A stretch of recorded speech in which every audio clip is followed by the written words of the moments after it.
Welcome one and all. Today we are going over a Rolling Stone article that covers an interview with Randy Pitchford himself, and in the background I will have some new Game Informer footage of Carcadia Burn, with not a ton of new stuff to take away from, honestly, but it will be linked down below, as well as this article if you'd like to check either and or both for yourself. Last thing, if you'd like to support the channel, I will also have my membership link in the description as well, where you get access to emojis I had made for the channel. It's $2 a month and it helps a ton. Of course, if you don't want to do that, then you could always just share your thoughts down below, like the video if you like the video, and get subbed if you like Borderlands. With that, let's not delay any further and dive into this article. So the article is titled "Less Borders, More Lands: Inside the Biggest Borderlands Game Yet." Gearbox's Randy Pitchford and Andrew Rayner discuss the quote-unquote seamless world of Borderlands 4, its physics-defying mechanics, and the importance of a good needle drop. So I did handpick what I read from this article, so I did skip a couple paragraphs and jump straight to, for Gearbox CEO Randy Pitchford, renewing interest in the franchise is top of mind, as is ushering in a fresh audience who may not be familiar with the stylized sci-fi shooter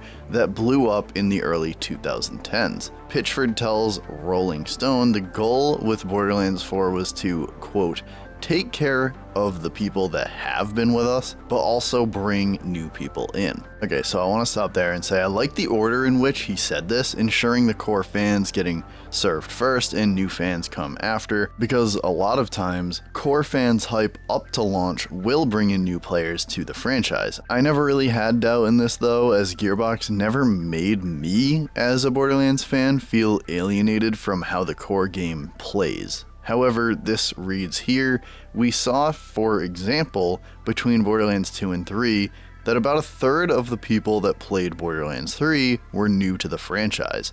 Pitchford says, so we wanted to make sure that we made the game accessible to people that have never played a Borderlands game before, but also make it familiar if this is your first Borderlands. It's a perfect entry point, end quote. Now, they have said this a lot in the marketing of the game, and I think the reason why is because there are a lot of new faces and a whole new location for the main plot of the game.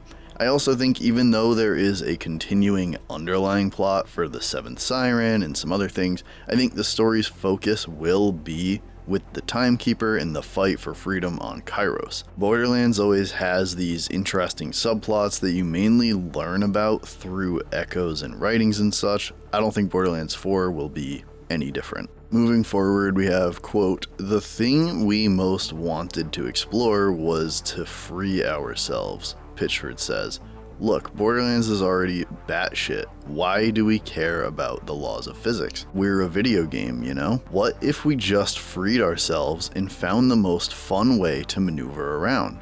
That's where you get into things like double jumping and gliding through the air for no reason, end quote. I know he's talking about the mechanics of the game here, but I like the overall theme and message of the game, break free. I don't think this gets talked about a lot, but it's going to be an important part of the game and what it's about. I like that they took the break free saying and turned it into a mantra surrounding the whole game. Freedom isn't just what is trying to be achieved in story, the devs are also making this game with freedom in mind, hence the seamless world and non-linear story. Moving on, we have beyond player movement mechanics, the Gearbox team tried to create as seamless an experience as possible with semi-open world exploration and no load screens. The key for us is really tapping into what the hardware technology enables in terms of moving data around.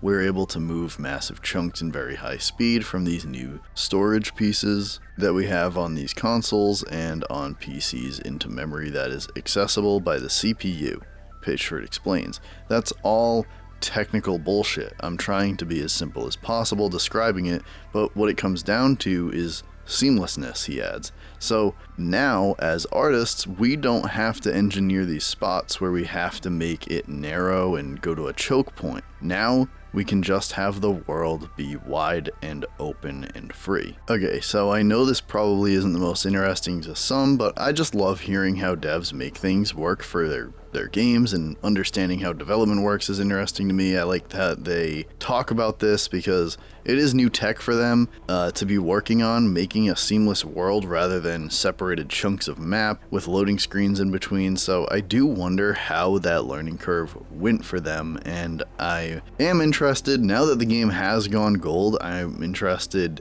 if, optimization is going to be a focus. Is probably maybe a smaller team that got put on that, while most of them got put on post-launch content to be worked on, so that we can have that as soon as possible, not as soon as possible, but released in a good amount of time after the game launches, so we don't feel like there's some kind of dry spot for the game. But this is all just me speculating, so take all that with a grain of salt. Anywho, up next, we have Andrew Rayner, Gearbox's Global Creative Executive Officer and former Game Informer editor, and he says, "We have an awesome story campaign, but for the first time we're allowing you to play through this in a non-linear fashion. There's a point in the game where you have the choice of going to 3 different story locations and picking at it the way you want. And you'll go to new regions that are just massive. This is the biggest world we've created." So my guess is the Fade Fields are your first area, and that's mandatory to be first. But after that, you can head any which way you want and knock out that region next. I do wonder, once you start that region, it probably locks you in. I'm guessing you can't head out to Carcadia Burn and then just midway through go to Terminus Range and do some of the main quests there. To clarify, I don't mean lock you in the location, I just mean you can't start main quests in that region till the region you've already started is done. I don't know, but that's my guess. I also wonder if it gets acknowledged at all when I complete one location and go to the next.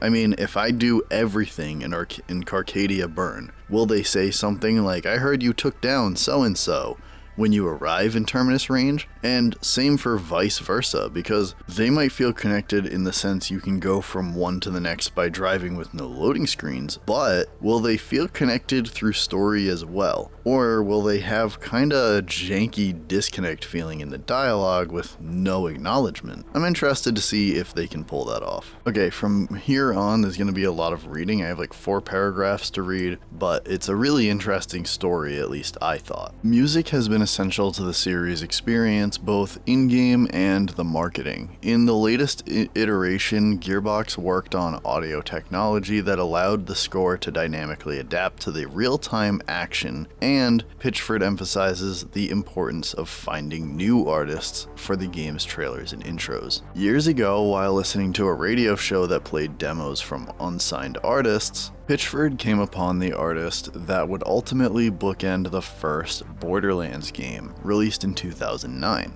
Quote, "I like to find the edge in the weird, and I heard this band, and it just blew me away. It was a song called In One Ear. The band was Cage the Elephant, and nobody knew who they were yet. And I'm like, holy shit, what's this? I went online and found a video that they had just uploaded, like 1 week prior, for a song called Ain't No Rest for the Wicked. The video had something like 300 views. Ain't No Rest for the Wicked would become the soundtrack for Borderlands trailer and was used in the both intro and outro of the game, becoming synonymous with the franchise in fans' minds. Gearbox, who worked with the Heavy on Borderlands 2 and 3 and used Fontaine's DC's Starburster for the Borderlands 4 premiere trailer. They're working with a new artist for the Borderlands 4 intro, but the details are under wraps. We've worked on this for 5 months, Pitchford says. Just on the song, I mean, we've been having weekly meetings going over this, down to the very second.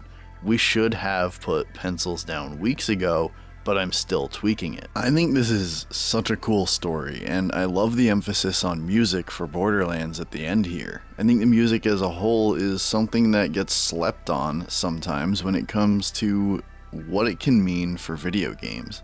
Music can be a centerpiece that pulls the whole feeling together, and I think Borderlands has done pretty good for the most part in the past.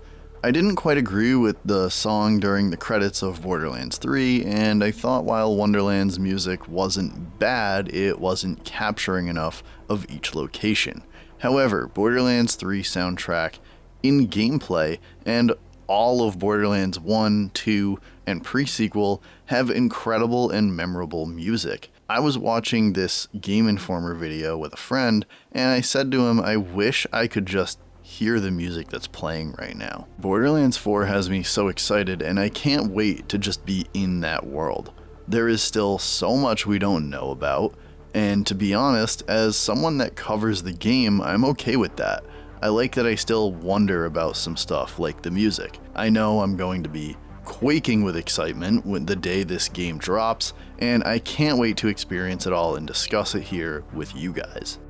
Anyway, I'm just rambling at this point, so I'm gonna end it here. I hope you all enjoyed. If you did, like the like, sub the sub, and if you really want to support me, then my membership link is in the description. Only $2 a month, it helps a ton, and if you catch me live, you can get some awesome emojis, like this adorable cat sitting in human form. Also, your comments, send me an alert so it is guaranteed I see your comment if you become a member. If you stayed to this point, you're a freaking legend, and I appreciate y'all, and I'll see you in the next one. Peace out.